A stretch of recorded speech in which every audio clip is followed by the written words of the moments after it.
Hello everyone and welcome back to another book review. Today I am going to be reviewing a novella that is Ship of Shadows, which was the winner in 1970 for a Hugo for Best Novella, and it is by Fritz Leiber. This was a very interesting book. I read it in the Leiber Chronicles, which is 50 years of Fritz Leiber. This is what the cover looks like, but I did just read the one story in the collection. So let's talk about the plot and my thoughts on Ship of Shadows.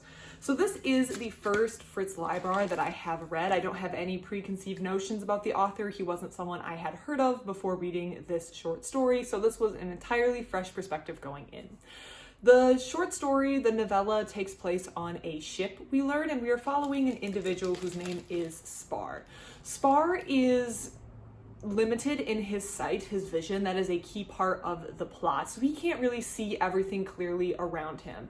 And as the reader, we also don't have a clear view of what's going on. Just like Spar's vision is obstructed, we are seeing the world through Spar's eyes, which is obstructed, and because he has low vision, we as the readers also are having low vision of the plot. We understand that we are on a ship and Spar works in a bar that is in the ship. He is some sort of low-level employee working under his manager. He cleans. He is trying to kick an alcohol habit.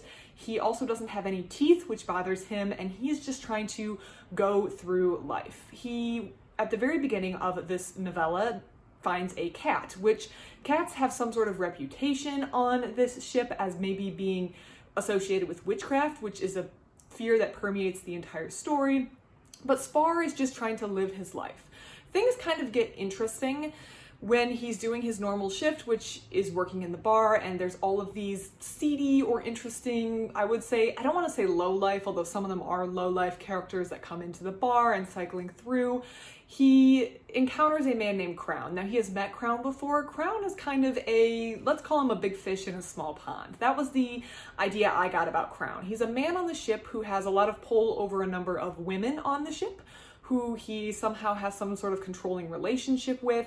He acts like he kind of owns the place, but we have this idea that this is taking place on a ship, so how powerful is Crown in the grand scheme of humanity? Probably not very powerful, but he does have a lot of pull on this ship, and he's looking for a bag that he lost. Now, Spar, actually, we come to find out, knows about this bag, but it belongs to a man named Doc, who is a doctor on the ship, so he helps Doc retrieve his bag while lying to Crown. Crown is definitely abusive. He's on a little bit of a power trip in his little ship, and Spar successfully avoids him and gives this pouch to Doc. Doc winds up teaming up with Spar, and Doc offers Spar a deal. He can give him a device that helps him see, which I'm under the impression is some sort of glasses, which will correct his vision, and can also give him a set of teeth, which I assume are some sort of dentures. So Spar is trying to get through his week so he can get these two items and fully understand the world around him, which is something that he hasn't understood. He doesn't understand this ship very well because he can't see very well. But there also seems to be questionable things going on in this ship. There seems to be people who are going missing, people who are killed, and there is this fear of witchcraft that Spar doesn't, I guess, fully understand, and the reader also doesn't fully understand, that Spar is trying to work out while he's going about his daily life. And all of this is crammed in, what, 50, 80 pages, at least in the Chronicles, so not a lot of space to get all of this information in.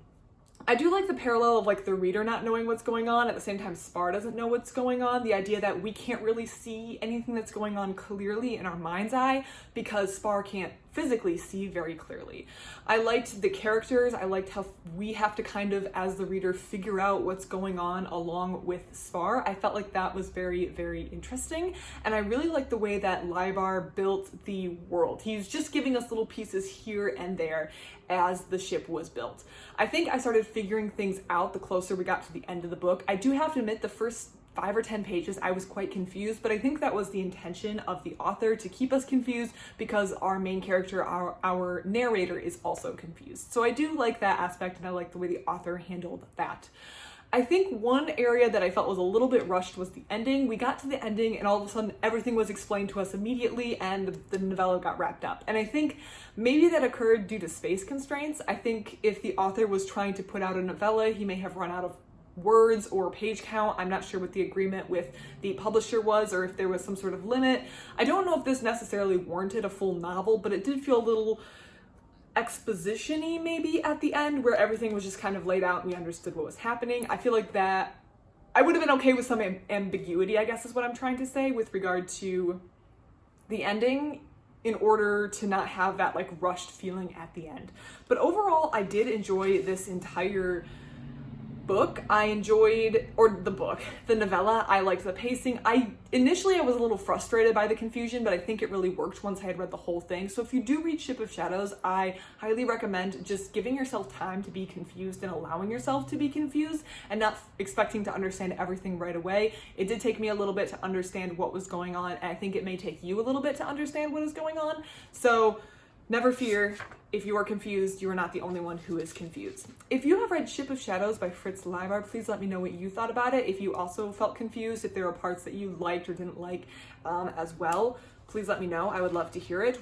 On this channel, we will be seeing the Leiber Chronicles again, I believe, because Fritz Leiber not only won the Hugo Award for Best Novella for this story in 1970, if I saw the Wikipedia page correct, he also read in 1971 for Ilmet in Landkamar, which is on page 403 in this book, I noticed. So this Chronicles will be back, and clearly this author has a talent if he's winning Hugos, and I did enjoy this story despite some minor critiques, so I'm excited to be reading more of Fritz Leiber. If you enjoy novellas, if you enjoy award-winning novellas, I do have a whole playlist of Hugo Award winners and finalists just in the novella category, which you can watch and enjoy anything else by, if you like that short content by Hugo Award winning or nominated authors. Again, leave all your comments in the comment section. I love to receive them. Otherwise, thank you so much for watching, and I hope you have a great rest of your day.